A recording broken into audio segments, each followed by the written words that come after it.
I believe these entities that are taking us are the fallen angels of the Bible. You've got the good ones, like I encountered in the hospital, and you've got the fallen, like the ones that were kidnapping me against my will. You've got two, and you can call them whatever you want. You can call them aliens, you can call them fallen angels, you can call them whatever you want. They get rebranded and rebranded depending on what's going on in society at the time. So I'm just trying to use whatever terminology is being used today to help describe them. But they have the same creator that we do.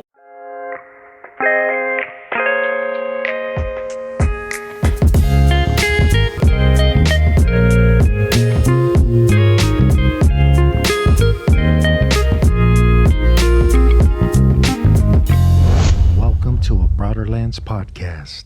The opinions expressed on Broaderlenspodcast are those of the guest speakers and do not necessarily reflect the views of the host or Broaderlenspodcast.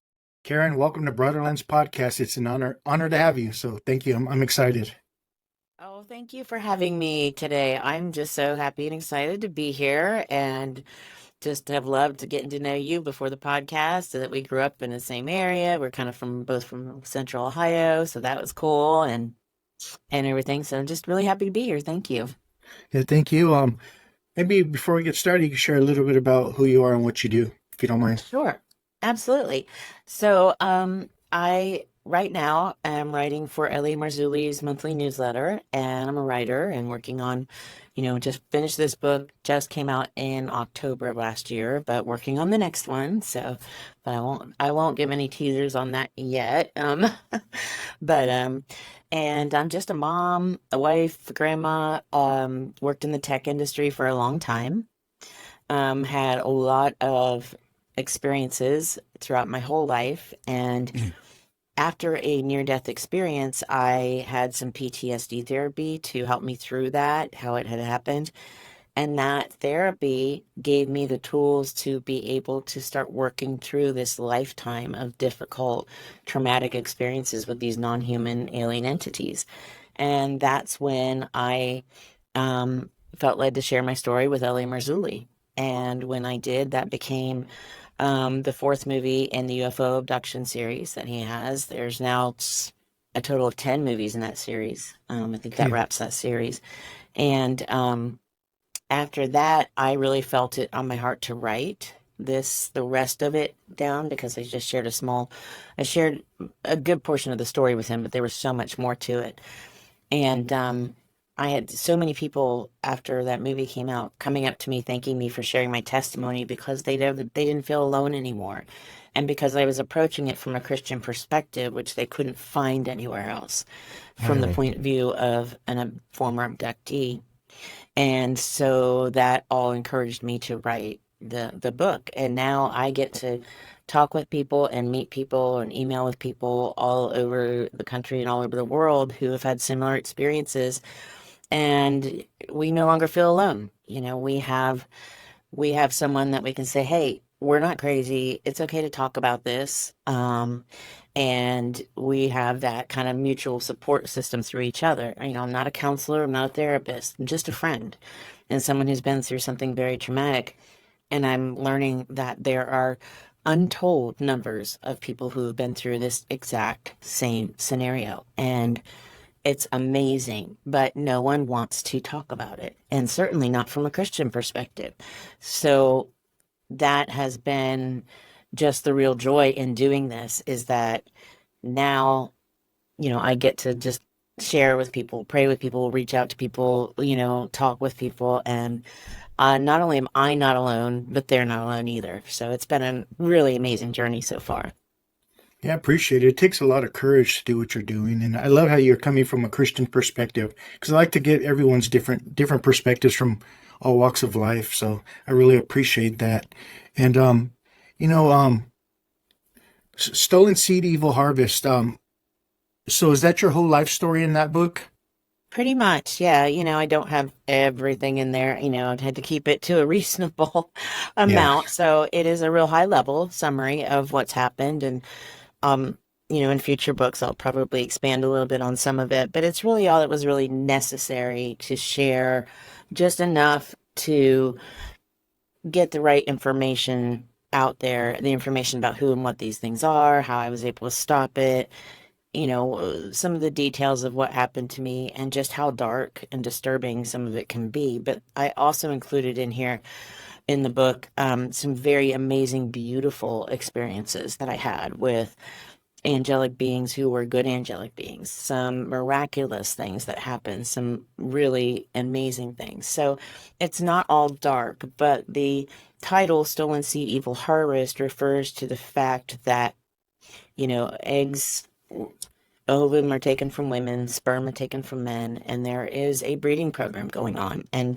I was a part of that. And I have since met countless women who were also a part of that, who have gone through the same tragic experiences that I have of having pregnancies just be gone and not knowing what happened to that baby, not being able to mourn that baby, not being able to have any information, and then having doctors and people, family members and friends go, well, then you were just never pregnant. And that's devastating because we know when we're pregnant and we love that baby from the second we realize it's there, from the second it's conceived. And to lose that child is just devastating.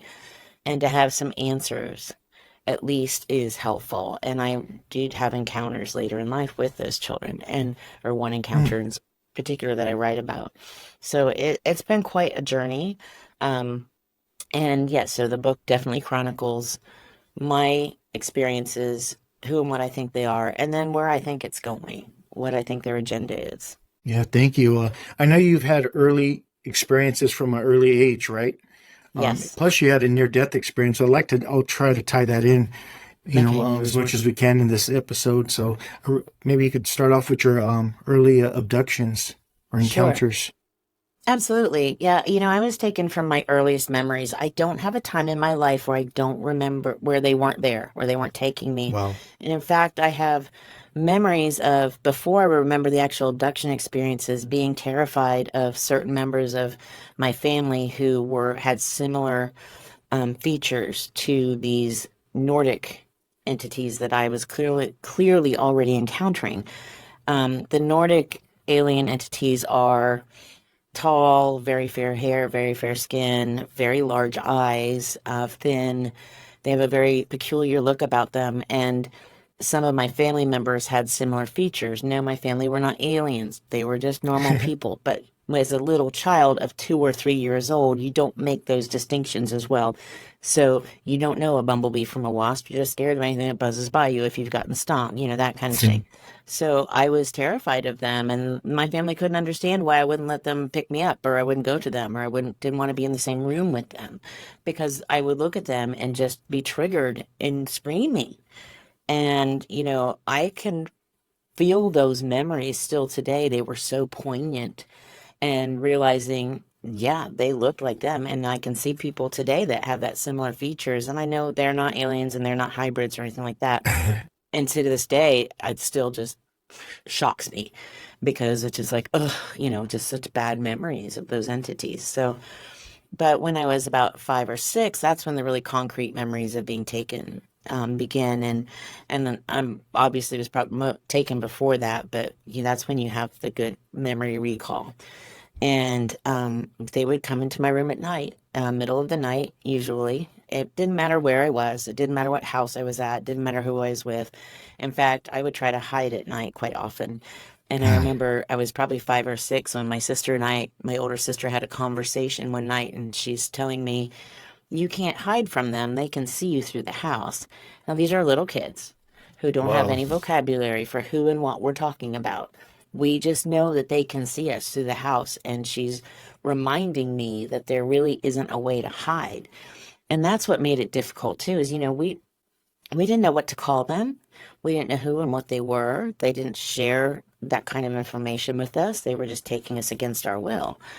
Or me, and I only speak for myself. I won't speak for anyone else's story unless they specifically told me that I can share their story. So for me, it was against my will. It was terrifying. And when they would come in like the middle of the night, sometimes there would be this very low hum, this vibration, and I would feel evil just enter the room, this palpable evil. And sometimes there'd be a light shining through the window. or the outside noises would get quiet, like, the crickets and cicadas would just stop.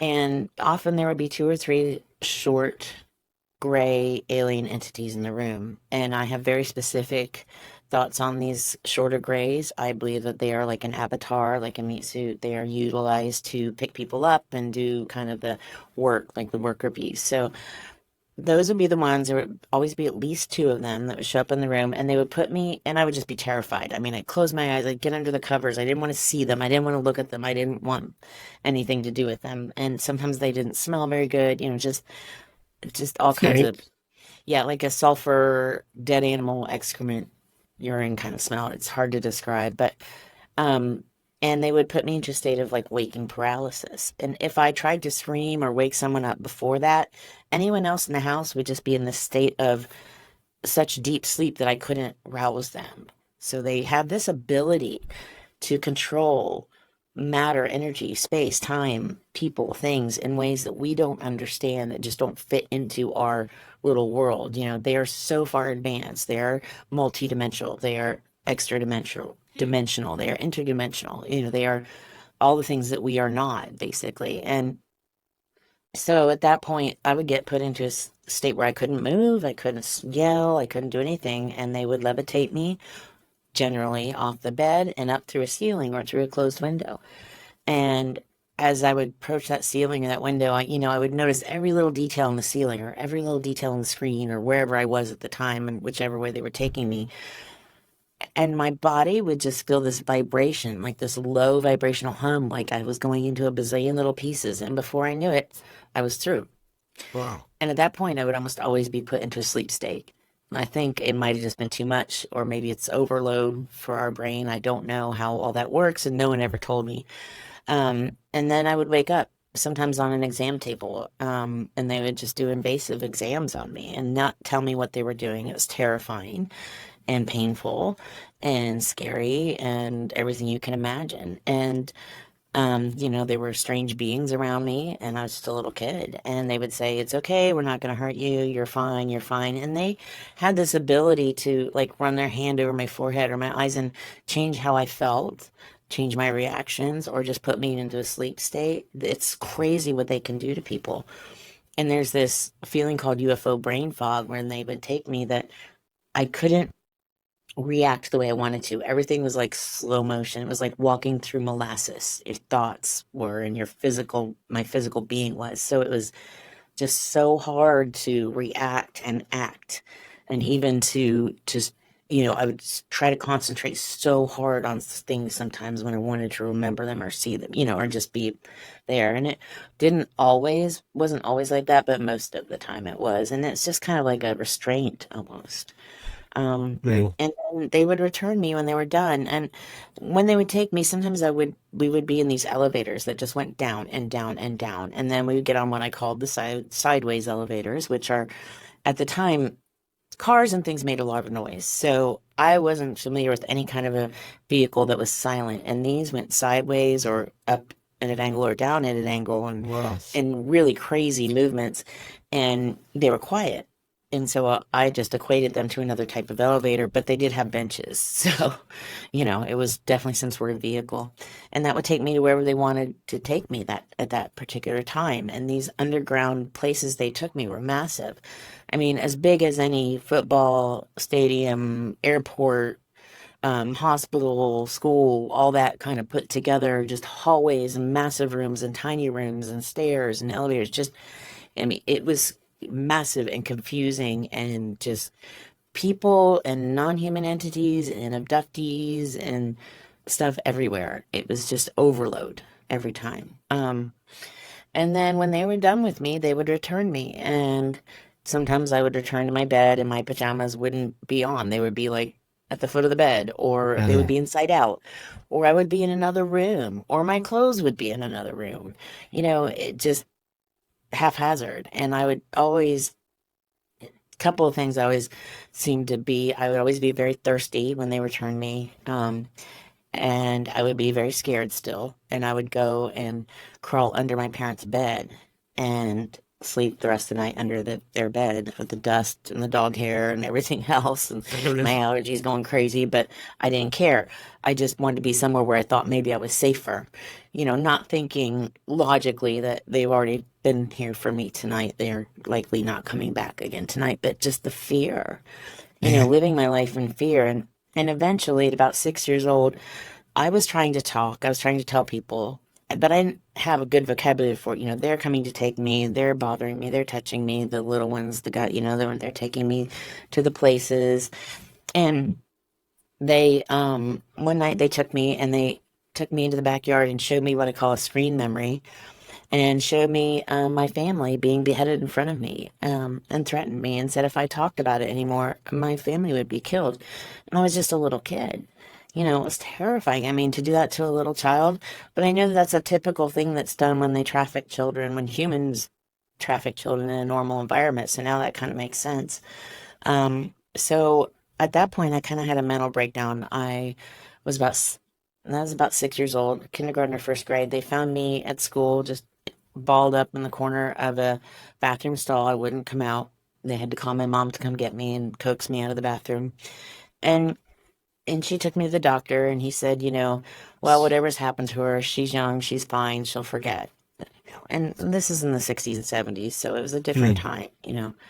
And I think that's when I really disassociated from it, and I just created two me's. One that was the everyday stuff, and one that was there when they would take me, so that I didn't have to deal with it in every moment of my life.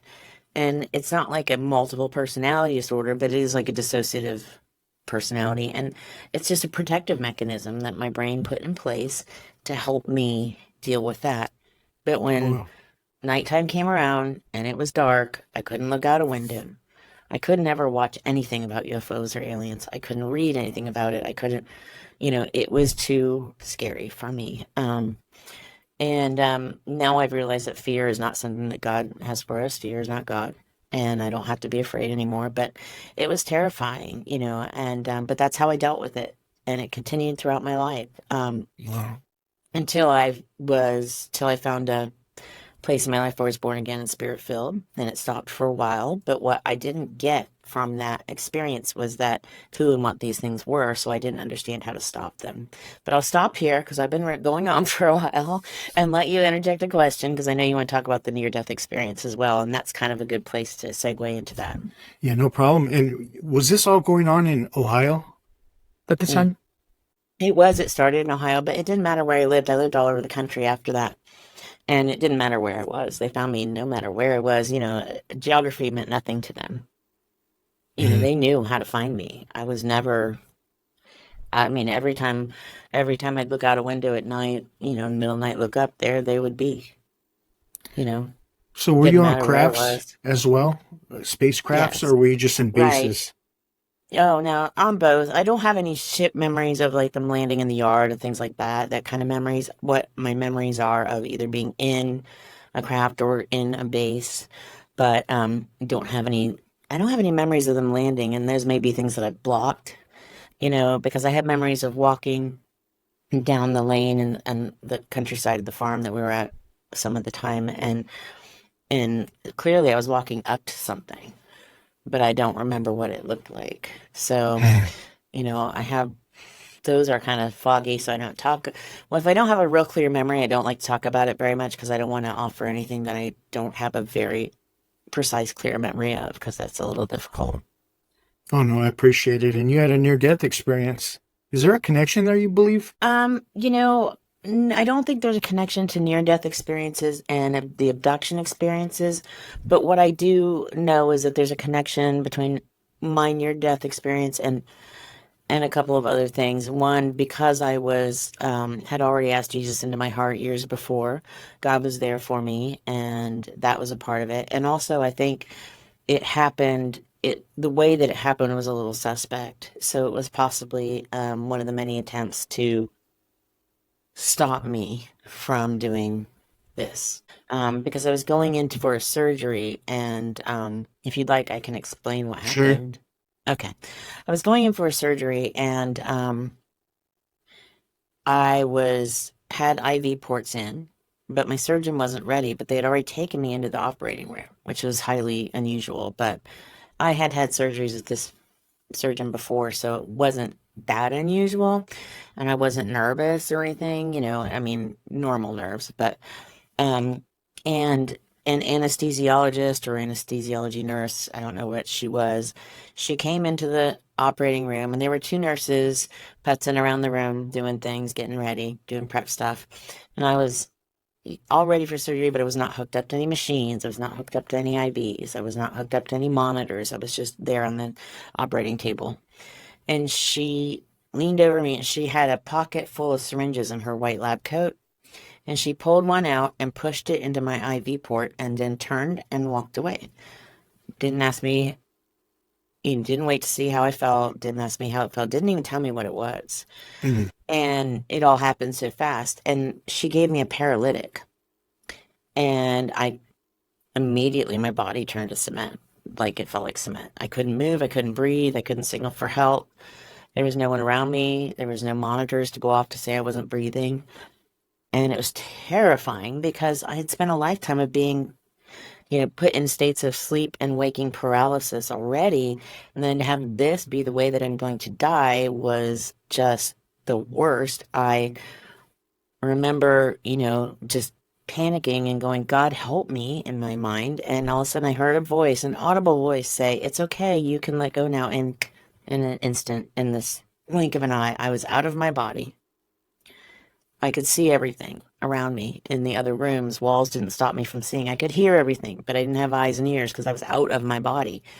And I felt the most intense peace and love. There just aren't words for it. It was so incredible. I mean, beyond any sense of love and peace you can imagine, all encompassing. I had no fear, no worry, no doubts. I instantly knew everything I needed to know for that situation, so I was not worried. And the thing that struck me the most was, as I'm outside my body and I'm watching everything happening, I was still me. My personality, that thing that is me, that's not the body or the hair or the glasses or the jewelry. I was still me. My personality was there. And that was crazy. I mean, that was so wild. So, I watched the nurses see that something was wrong. One of the nurses walked up to me and said, oh no, is she having an allergic reaction? And the other nurse is like, she's not breathing, and so one of the nurses ran into the adjoining room to get the doctor, and he comes running out and yelling, bag her, bag her. And the funny thing is, he's yelling bag her from the doorway of this other little room he's coming out. I'm like, how does he know to bag me? How does he know I'm not breathing? Like, he already knew? It was kind of weird. Anyway, so they couldn't get me resuscitated, and they didn't quite know what was going on. And then the room starts filling with more and more people, and another male anesthesiologist doctor comes in, and he realizes what's going on. So he starts doing stuff, and he intubates me. And as he's intubating me, I can see all of that. And then all of a sudden, as he starts to get the oxygen going, I can taste the metal in my mouth, and everything goes black. So that's when I was back in my body. And then I woke up in the recovery room with about, I don't know, at least a half a dozen doctors and nurses right around me, which is unusual. Usually in the recovery room, there's one or two nurses for about 10 patients recovering. And I was screaming in pain every time they tried to bring me out of anesthesia, because it was just so painful coming back into this body.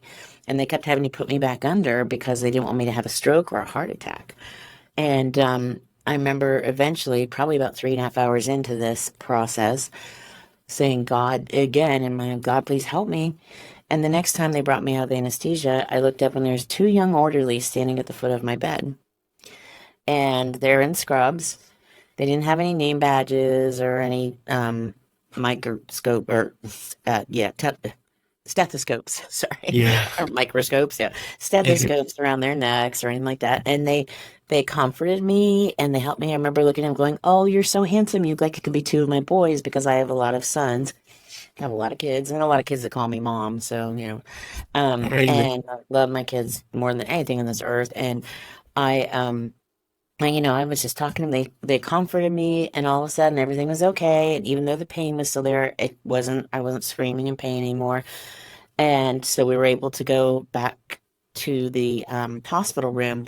So they get me back up to like ICU, and my husband and my daughter-in-law were there waiting for me, as they always were after surgery. And I grabbed their hands and I said, "You have to meet these boys. They are so wonderful. I wouldn't have gotten through recovery without them. They helped me. They calmed me down. They just made me feel so much better. Oh, they are so sweet. I said, my husband, they remind me of our boys. And they're like, okay, yeah, where are they? And I'm like, they're right here. And I looked up and they weren't there at the foot of the bed. And I asked the nurse and the orderly who were on either side of me, I said, what happened to the boys? And she's like, honey, what boys are you talking about? And I said, the boys that were with us. They were in the elevator, they were in the recovery room, in the elevator, all the way down the hall. And now they're suddenly gone. Where did they go? And she's like, we don't know what you're talking about. She's like, we wondered who you were talking to, because I was talking to them the whole time. But no one else saw them. No one else heard them. I searched for them. For the entire week and a half or whatever that I was in the hospital, I could not find them. No one knew who I was talking about. And I really feel like that was an angelic encounter, and a really positive angelic encounter, because, they came to help me. They didn't interfere. They offered what I needed, what needed to be done. They did not interfere. And when the job was done, they left. They didn't do anything invasive. They didn't do anything I didn't ask for. They didn't, cross any boundaries. They were there at my request, and they helped me, and then they were gone. And it was amazing. And they were just, I could just tell from, they were just love, they were just love and beauty and light and joy and all those things wrapped up in a person, So that was a really amazing experience. But the traumatic part of it that led up to it was what led me to get the PTSD therapy, because I had a very difficult time after that. And that therapy, again, then led me to learn how to manage this lifetime of traumatic experiences and then be able to share it. Yeah, thank you. Do you have any friends in the community that have had these encounters that may have went to addiction because of all the trauma? I have heard of a lot of people who have, yes. And my personal friends have not, but I have heard so many stories from people about people they know who have. And I think it's devastating, because it is so much to try to carry, and people will look for a way to just numb the memories, numb the pain, get past it. And I understand that. But, God can do that for you better than any drug. God can absolutely, he's done it for me and countless other people I've spoken with. So there are other ways, even though it doesn't seem possible, it really is. I mean, I'm proof positive. I often, when I'm speaking at events, I'll say, what do you think an abductee looks like? Well, everyone thinks it's someone who's probably, drug addicted or homeless or in a psych ward or something like that. And I'm like, no, it looks like me and you and your neighbor and your friend and just everyday normal people. That's what we look like, because most of us are figuring out how to cope with it while living normal lives, because we're not allowed to talk about it. There's such a stigma behind it that you can't share it. You can't go tell your therapist or your doctor or even your husband or your wife or your best friend, because in my personal experience, they will laugh at you. They will scoff at you. And I'm trying to change that. I'm trying to make it okay to have these conversations, because we are just everyday, normal, productive, normal people who've gone through something extremely traumatic. And I say, if you've ever had a traumatic event in your life, a car accident, loss of a loved one, loss of a family pet, I'll go through a list. And if there's an audience, every hand will go up, right? I'll be like, do you lead with that? Do you go in to order fast food and say, I'll have fries with that? And also, my mom died 5 years ago, and it was really, really hard for me. Or I had a root canal 6 years ago, and man, was that the worst. No, you don't. You don't lead with your issues. You don't go into a job interview and say, well, I've got all these traumatic problems. No, you don't. You hide it. You push it down. That's what society teaches us. And that's unfortunate, because if we were able to share those things, then we would be able to recover from them better, and people wouldn't get addicted or look for other ways to recover. But because it's not okay to talk about, everyone has this preconceived notion that if you've been abducted by aliens, then they've done some kind of crazy probe on your backside and you belong in a loony bin. That's just not what it is. And there's nothing funny or entertaining about it. And it's definitely not something that anyone should ever want to have happen, because there are people who are like, oh, I want to be taken. I want to be taken. I'm like, really? No, there is no way you want that. Sorry, I've gone on again, so I'll let you No, I interject a appreciate that question. because I asked you the question because it's almost hard to separate anybody that's an addict with trauma. I mean, I think they go together. There's always some form of trauma, and it makes sense. And Yeah. you said it perfectly. When you weren't able to talk about it, that's where it even gets worse. Because where Yes. does that stuff go? Pushing it down for a period of time may help for a bit until we get a little bit older, and then it pops back out as some form of yeah. Yeah. Yeah, So it thank doesn't you. go away. And that's why being able to talk about it, or being able to pick up a book like this and say, look, this person went through it and here's what she did. Here's how she stopped it. Here's how she healed. It gives people hope that they'll find their way.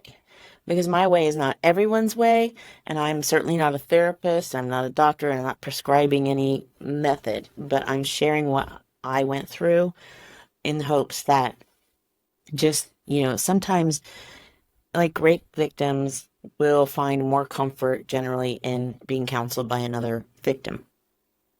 That's just normal because they understand you and they understand what you've been through. And so finding that common ground of, these difficult things that have happened helps.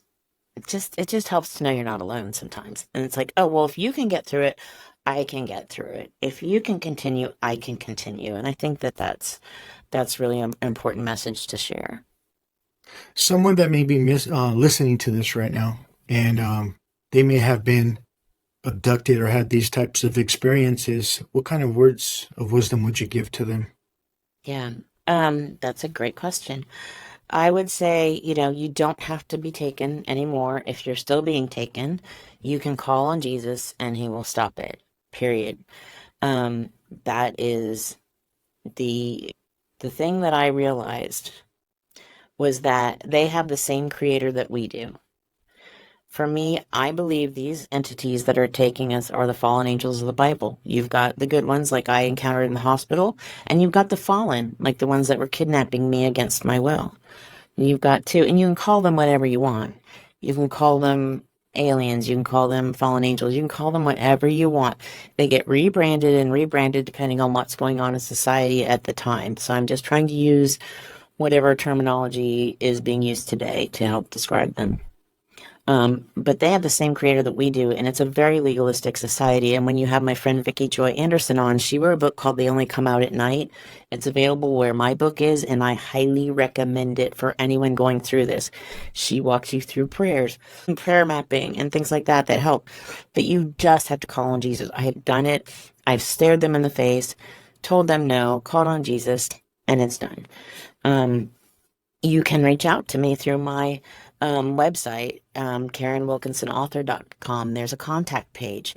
And no, I'm not here to be a therapist. I'm not a deliverance ministry, but I will be a friend that you can share your story with. I won't share your story with anyone. Your story is not mine to tell. And I promise you that. But I am someone you can share your story with, and I'll share mine with you, or whatever you want. Or if you just want to get it out and know you're in a safe environment, then you have that too. Or find me at a conference and we'll sit together and we'll pray together, and find someone else who's been through this. Or, there's a network of people like me who, in churches and places where you can go, or in conferences and things that you can get comfort. I don't recommend anyone ever going out calling on these things, doing like the CE5 kind of thing, the contacts and the wherever kind of thing. I don't disparage anyone's thoughts or beliefs on this at all. Everyone's entitled to their own thoughts and beliefs, and anyone who shares something like this is extremely courageous, and I applaud them for that. But what I will caution is this: these entities are very deceptive, and if you look at it like people, a person is not going to like a thief or a rapist or a carjacker is not going to walk around advertising who and what they are. They're not going to come up to you and say, hey, I'm going to swindle you out of all your money. No, they come at it with deception. They come across as very suave or handsome or debonair. Look at the serial killers, why there's so many movies and shows about murderers and serial killers and rapists and stuff, because no one thought it would be that person. They were a school teacher or a parishioner or a volunteer at the homeless shelter or whatever. They were the nicest guy in the neighborhood, and turns out they had 20 bodies buried in the backyard. So you just don't know. And the thing about these things is, you don't know what you're going to get when you go calling on them.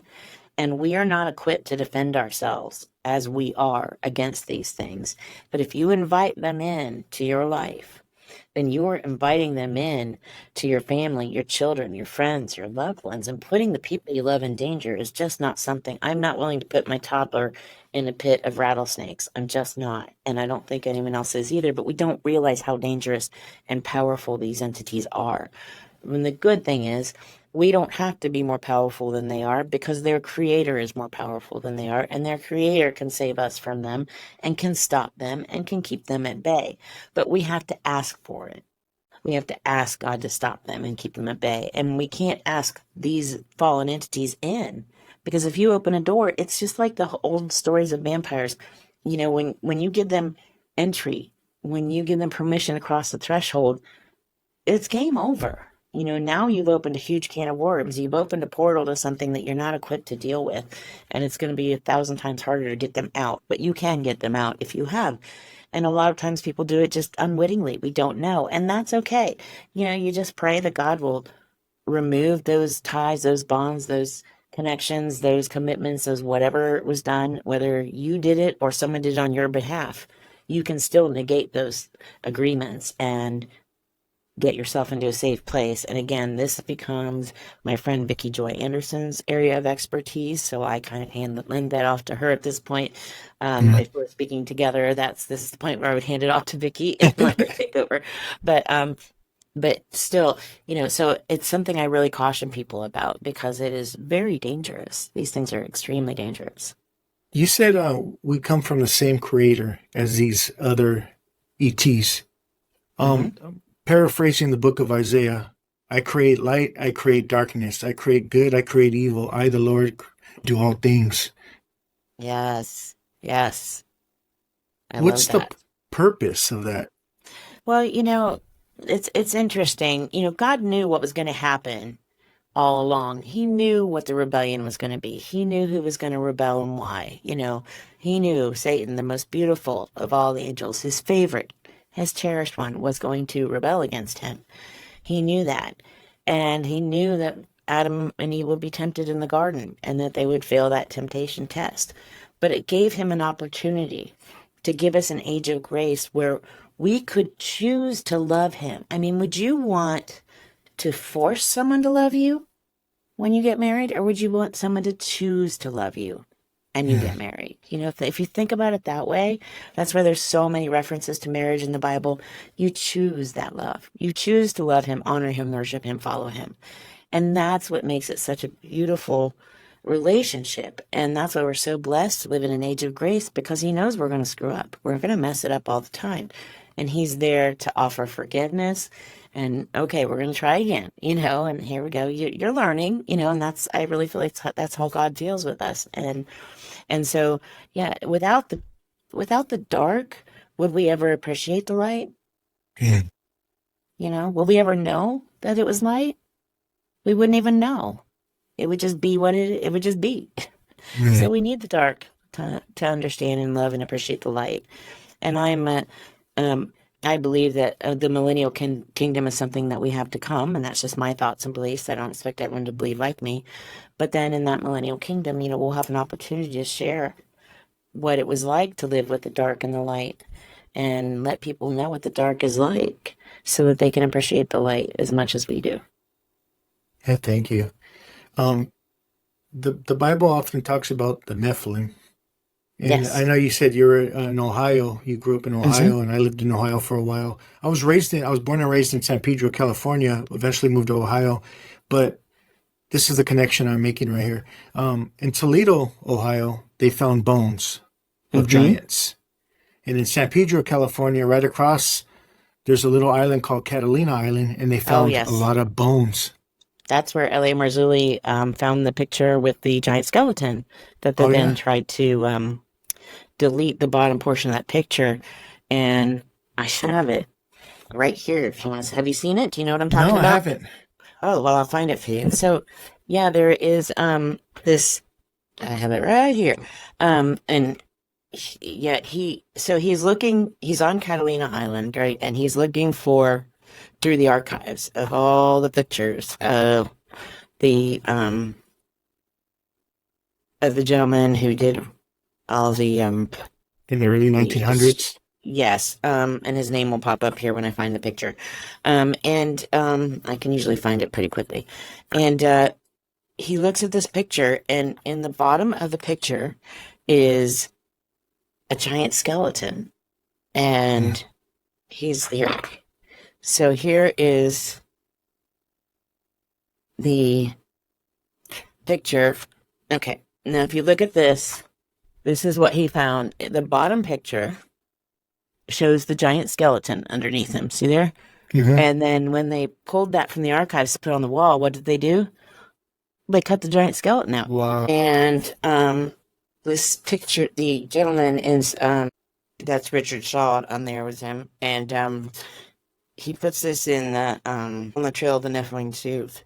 But yeah, it was, the original picture was from Catalina Island, and Ralph Glidden was the one who was doing all the excavation on that island, and they've since made him sound like some kind of a terrible person, obviously, but he, LA found that. He discovered that photo, and then luckily he got a copy of it before they realized it was there, because it was just hidden in the archives. And then when they took that photo, they just cut off the giant skeleton. Wow. He had the skeleton analyzed, and it's in, if you go to his On the Trail of the Nephilim movies, there's 8 in that, or 11, 8 in that series, sorry. They realized it was about 9 feet tall. They had it, use the computer software to figure out, because it was scrunched up, how tall it would be in comparison with Ralph Glidden, who was standing there, because they had his measurements as well. So, fascinating stuff. And growing up in Central Ohio, my parents would, we were around all the mounds. They called them Native American burial mounds, but that's really not what they were. They're Nephilim mounds. And Serpent Mound? Oh, yeah, Serpent Mound was just down the road from our family farm in Peoples, Ohio. We grew up playing around these things. We played around that mound, around in Chillicothe, Ohio, around the Hopewell Earthworks. And they used to have one that was in Chillicothe when you went to the Adena Hopewell Mounds. They had one that was excavated in half, and they had like plexiglass in front of it so you could see what had been in there when they excavated it.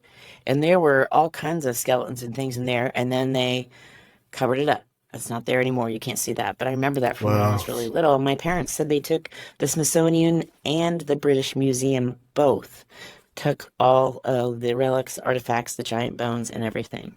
And I knew that from a long time ago, that was the case. So that has been something that was known, his parents knew. So that's information that, isn't just something we're all coming up with these days. It's something that's been around for decades out there in that area. Everyone knows what happened, and everyone saw those, that knew that those bones were taken up. So, and the Nephilim, I'm sure you've probably had lots of conversations about the Nephilim on your show, so I won't go back over that unless you want to go back over some of it. But Sure. That is L.A. Marzulli's specialty as well. That's really his wheelhouse, so I don't want to step on those toes at all. But Can I ask you a question about Catalina Island? So Sure. if I was to go over there and go to the museum, is everything Right. gone now? No, the museum, as far as I know, is still there, but just that picture, it will not include the bottom half of that picture. Wow. So that picture is available, like I said, in this book which is available on L.A. Marzulli's website. It's called On the Trail of the Nephilim. This is an amazing book. There are so many amazing pictures in here. It's like a coffee table book. I usually have it downstairs on my coffee table, but I happen to have it up here for something I was doing yesterday, so it's in my studio today. But it's an amazing book. I highly recommend this book. It's got everything from A to Z in there that he's done, and the amazing photographic work that he's done. So, but Did he yeah, as far as I know, everything's still there. even the bones? Because there was a lot of bones they Oh, found. yeah, no, I don't think they've left any of the bones that were excavated. Hmm. That doesn't mean there's not still bones buried there. I mean, I Yeah. personally think they're all over. I think if we were, we're a scuba diving family, and I'm like, if it wasn't such shark infested waters, I'd be down there looking to see what's under the water, because I have a feeling there's a lot more under the water there than there is above. But that's just my thought on that. I have no proof. So, Thank you. I really mhm. appreciate it because you look at it, even in Sumer, you look at Mesopotamia, you'll see, we all know about the Anunnaki. These beings were bigger, and it shows them in Right. the glyphs, right? Even in the and you go to Egypt or ancient Kemet, you'll see hmm these other beings that are bigger than everyone else. Right. And some of them I think are the fallen angels, and some of them I think are the Nephilim. And it's hard for us to tell which is which because we don't have good written history of anything. So we've got a lot of pictorial history and a lot of history that we don't understand what words they were using to describe what kinds of beings. So, the Anunnaki could have been Nephilim or they could have been fallen angels. Either way, it's not good. Because a Nephilim is the progeny of a human and a fallen angel, and that's something that, again, this book that's something I write about. I believe it's still going on today. It's Yeah. just rebranded aliens, and UAPs, and UFOs. It's all the same stuff. It's the same stuff that's been going on since the Garden of Eden, and it's the same seed war that started in Genesis 3, where, they're in the garden, and he says, and he will crush your head and you will bruise his heel.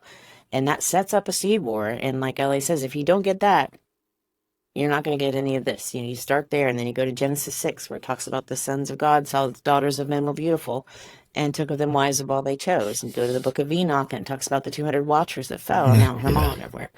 And so, it's all there if you want to find it and put it together. And I do put a lot of that together in the book.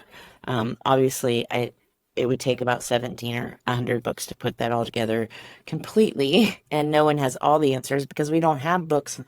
We don't have ancient text on the fallen or on the angels. We have ancient texts about us because that's all we need. That's what our salvation needs.